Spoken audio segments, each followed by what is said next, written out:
Hello दोस्तों, नमस्कार। स्वागत है आप सभी का आपके अपने YouTube channel study with engineer Suhel मंजिल तक सफ़र में। दोस्तों, उम्मीद करता हूं आप सभी लोग बहुत ही ज़्यादा अच्छे होंगे और आप सभी की यूपी पुलिस रेडियो ऑपरेटर की तैयारी बहुत ही शानदार मेरे भाई चल रही होगी। तो बहुत से बच्चों ने कमेंट की थी, मैंने जो अभी हाल ही में एक वीडियो डाली थी यूपी पुलिस रेडियो ऑपरेटर की बेस्ट स्ट्रेटेजी के बारे में। मैंने आपको बताया था कि कैसे आपको तैयारी करनी है अपने रेडियो ऑपरेटर एग्ज़ाम के लिए, या फिर असिस्टेंट रेडियो ऑपरेटर, या फिर वर्कशॉप के लिए। तो उस वीडियो को अगर किसी ने नहीं देखा हो दोस्तों, तो जाकर आप सभी लोग उस वीडियो को देखें। नीचे दोस्तों डिस्क्रिप्शन में भी मैंने उसका लिंक डाल रखा है। तो आज दोस्तों जो हम लोग बात करने वाले हैं, जो ज़्यादातर हमारे पास कमेंट आई थी, वो आई थी कि सर हम UP police radio operator, assistant operator या फिर वर्कशॉप के लिए अपनी जीके जीएस और ख़ास तौर से साइंस की तैयारी हम कैसे करें, और सर साइंस का सिलेबस क्या क्या है। बहुत से बच्चों को यही क्लियर नहीं हो रहा है कि सर साइंस में सिर्फ और सिर्फ फिजिक्स पूछी जाएगी या फिर केमिस्ट्री और बायोलॉजी भी पूछी जाएगी। तो हर एक डाउट का दोस्तों यहाँ पर सॉल्यूशन आपको इस एक वीडियो से मिल जाएगा। तो जो भी दोस्तों चैनल पर नए हैं दोस्तों, चैनल को जरूर सब्सक्राइब कर लें, बेल आइकन जरूर दबा लें, जिससे दोस्तों जो भी वीडियो मैं आपके लिए लेकर आता हूँ उसकी नोटिफिकेशन सबसे पहले आप तक पहुँच सके। तो चलिए दोस्तों करते हैं आज के इस सेशन को स्टार्ट। तो सबसे पहले दोस्तों मैं बात करता हूँ अपने जीके जीएस और साइंस के सिलेबस की ही। देखिए, अगर हम लोग बात करते हैं assistant radio operator, head operator और आपका वर्कशॉप, तो सबसे पहले मैं बात करता हूं वर्कशॉप की। अगर हम लोग वर्कशॉप की बात करते हैं तो उसमें जो साइंस आपकी पूछी जानी है, उसमें आपके फिजिक्स के भी चैप्टर हैं और आपके केमिस्ट्री के भी चैप्टर हैं। जैसे आपके ठोस, द्रव, गैस, जैसे सॉलिड हम कहते हैं ना ठोस को, वो दोस्तों आपसे पूछी जानी है। और भी दोस्तों आपके जो है केमिस्ट्री के कुछ टॉपिक हैं जो पूछे जाने हैं। तो आज जो दोस्तों डिस्कस करने वाला हूं मैं असिस्टेंट रेडियो ऑपरेटर के बारे में डिस्कस करूंगा। इसके बाद एक नेक्स्ट वीडियो लेकर आऊंगा जिसमें मैं आपको वर्कशॉप के बारे में भी फुल सिलेबस दोस्तों डिस्कस करूंगा। तो आज हम लोग जो बात करेंगे वो बात करेंगे किसके भाई, assistant radio operator GK GS और साइंस के सिलेबस के बारे में। संपूर्ण सिलेबस है, इससे बाहर आपका क्वेश्चन नहीं बनेगा। और आप सभी को पता है दोस्तों कि आपको हर एक सब्जेक्ट यहां पर क्वालिफाई करना जरूरी है रेडियो ऑपरेटर में, क्योंकि दोस्तों यहां पर कोई भी आपके पास नेगेटिव मार्किंग नहीं रखी गई है। तो आपको हर एक सेक्शन दोस्तों क्वालिफाई करना है। 50% दोस्तों आपको क्वेश्चन ठीक करना पड़ेंगे, जबकि नेगेटिव मार्किंग इसमें नहीं है। तो अगर मैं बात करता हूं असिस्टेंट रेडियो ऑपरेटर की, तो इसको दो प्रकार से मेरे भाई तोड़ा गया। एक सबसे पहले दोस्तों जिसमें पूछी जाएगी साइंस, और उसमें सिर्फ और सिर्फ आपसे पूछी जाएगी फिजिक्स। दूसरा दोस्तों जो पोर्शन होगा वो होगा हमारा जीके का, जिसमें दोस्तों आपकी हिस्ट्री है, पॉलिटी है, आपकी इकोनॉमिक्स है, ठीक है, आपकी स्टैटिक जीके है, और भूगोल है, अर्थशास्त्र है। जितने भी दोस्तों आपकी चीजें होती हैं, जहां तक कि साइंस भी दोस्तों आपकी जीके वाला पार्ट अलग और साइंस वाला पार्ट अलग है। इसका जो रेशियो बताया गया था वो 16 आपका रेशियो 14 था, ठीक है। मतलब दोस्तों आपके जो क्वेश्चंस रहेंगे वो 16 और 14 के रेशियो में आपको देखने को मिलेंगे। अगर मान लीजिए दोस्तों पेपर आता है 100 का, तो 60 में से दोस्तों 60 में दोस्तों आपकी जीके और 40 में दोस्तों केवल और केवल आपको फिजिक्स के क्वेश्चन मिलेंगे। ये आपका रेशियो था, जिसके दोस्तों टॉपिक क्या है आपके पास। साइंस की मैं बात करता हूं तो सबसे पहले क्या है, भौतिकी, जगत तथा मापन, फिजिकल वर्ल्ड एंड मेजरमेंट दोस्तों, एक तो ये आपका टॉपिक हो जाता है। दूसरा दोस्तों टॉपिक है आपका शुद्ध गतिकीय, जिसे दोस्तों हम लोग बोलते हैं काइनेमेटिक्स, ठीक है, शुद्ध गतिकी। और एक बात आप और याद रखेंगे, जो भी बच्चे दोस्तों जिन्होंने 11th 12th या फिर बीटेक या फिर जो भी डिप्लोमा किया हो, आईटीआई वगैरह, उनके दोस्तों जो उन्होंने किया था, अगर उनकी कमांड इस पर अच्छी थी तो उनके लिए ये पेपर बहुत इजी रहेगा रेडियो ऑपरेटर का।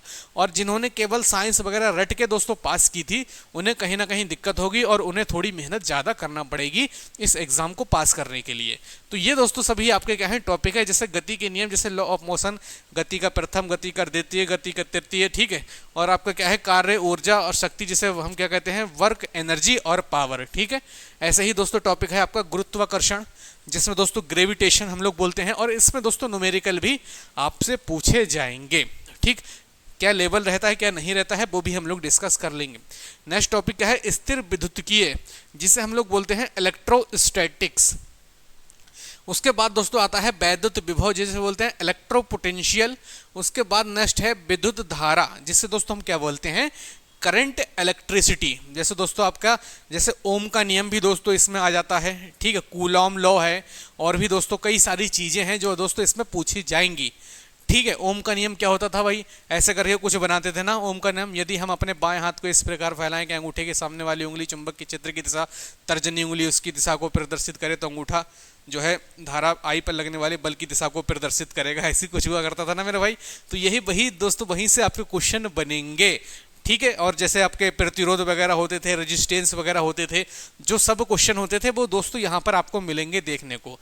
ठीक है, विद्युत विभव, इलेक्ट्रिक पोटेंशियल, विद्युत धारा, करंट, इलेक्ट्रिसिटी, और नेक्स्ट क्या है, विद्युत धारा का चुंबकीय प्रभाव तथा चुंबकत्व, जिसे हम बोलते हैं magnetic effect of current and magnetism. ठीक है, तो ये दोस्तों क्या है, आपके सभी आपके जो है फिजिक्स के टॉपिक हैं, जैसे विद्युत चुंबकीय प्रेरण तथा प्रत्यावर्ती धाराएं, विद्युत चुंबकीय तरंगे, इलेक्ट्रॉनिक वेव्स, और इलेक्ट्रॉनिक युक्तियां जिसे हम बोलते हैं इलेक्ट्रॉनिक डिवाइसेस, आपका क्या है, संचार व्यवस्था प्रणाली, कम्युनिकेशन सिस्टम, और आपकी प्रकाशिकी जिसे बोलते हैं रे ऑप्टिक्स।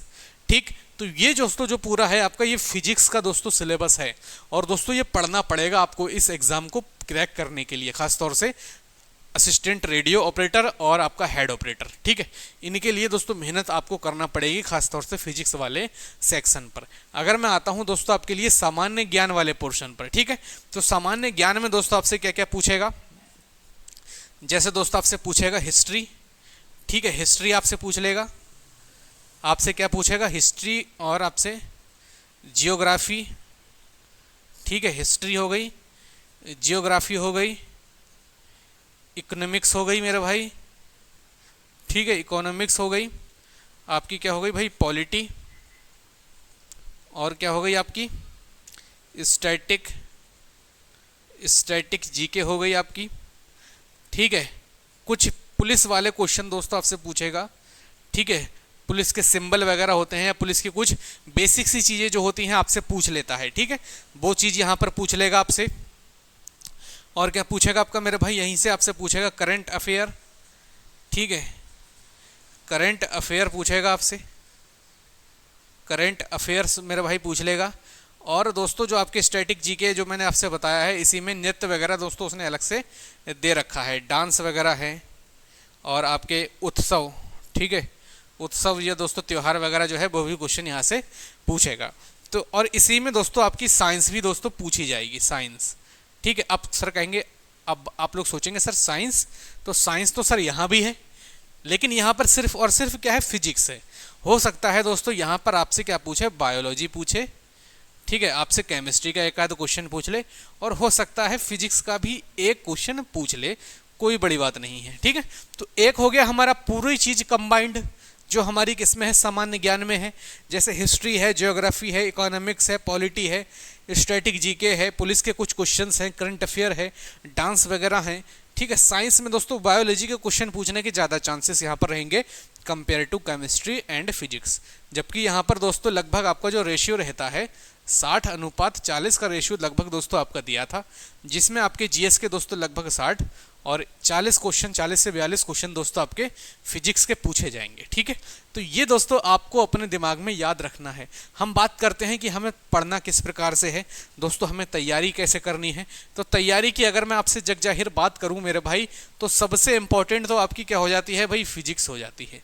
ठीक है, फिजिक्स के लिए दोस्तों आप कोई भी एक टीचर, कोई भी एक बुक को फॉलो कर सकती है। ठीक है, मैंने क्या कहा, कोई भी एक टीचर, ठीक है, कोई भी एक टीचर या कोई भी एक बुक को आप फॉलो कर सकते हैं।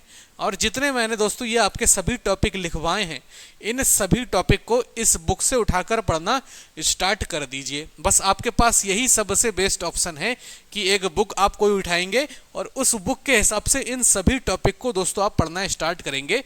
ये 40% वाली जो कहानी है ये आप कंप्लीट करेंगे। उसके बाद दोस्तों जो जीके वाली कहानी बचती है, वो जीके वाली कहानी के लिए दोस्तों हम अपने क्या दे देंगे आपको, हम आपको अपने दोस्तों एक बेट्स बुक बता देंगे कौन सी बुक से पढ़ना है। जैसे दोस्तों आपके पास लूसेंट रहती है आपके पास, या फिर आपके पास दृष्टि की कोई एक बुक रहती है, या कोई भी दोस्तों आपके पास एक्सेट्रा वगैरह कोई भी आपके पास बुक हो, आप जीके उससे कंप्लीट करें। और एक बुक की दोस्तों लूसेंट की एक सामान्य ज्ञान आती है, आप उस बुक को परचेस कर सकते हैं। या तो फिर आप इस बुक की जगह दोस्तों क्या ले सकते हैं, NCERT ले सकते हैं, NCERT 11th-12th की, ठीक है, 11th-12th की NCERT। लेकिन आप इसके चक्कर में पढ़ोगे तो फंस जाओगे। मेरे हिसाब से लूसेंट से ही पढ़ना, क्योंकि इजी भाषा में आपको वहां पर मिल जाएंगी चीज़ें, ठीक है। तो ये सब कुछ था दोस्तों जो मुझे आप तक प्रोवाइड करवानी थी चीज़ें। और बस आपको यही कहूँगा कि आपको सबसे ज़्यादा मेहनत फिजिक्स पर करनी है। उसके बाद दोस्तों ये तो आप हर सब्जेक्ट पढ़ते हैं आपके हर एक एग्जाम के लिए, ठीक है। तो इसको जो आप देख लेंगे तो काम बन जाएगा। लेकिन आपके लिए इंपॉर्टेंट है जो, वो मेरे भाई क्या है, वो आपके लिए है फिजिक्स, ठीक। तो उम्मीद करता हूं दोस्तों वीडियो आपको अच्छी लगी होगी। और अगर आपको दोस्तों वीडियो अच्छी लगी हो तो दोस्तों लाइक जरूर कर दिया करें। आपके एक लाइक से हमें बहुत मोटिवेशन मिलता है। और चैनल को सब्सक्राइब जरूर कर दिया करें, ज़्यादा से ज़्यादा लोगों तक वीडियो को शेयर कर दिया करें। मिलते हैं हम सभी लोग नेक्स्ट वीडियो में, तब तक के लिए जय हिंद, जय भारत।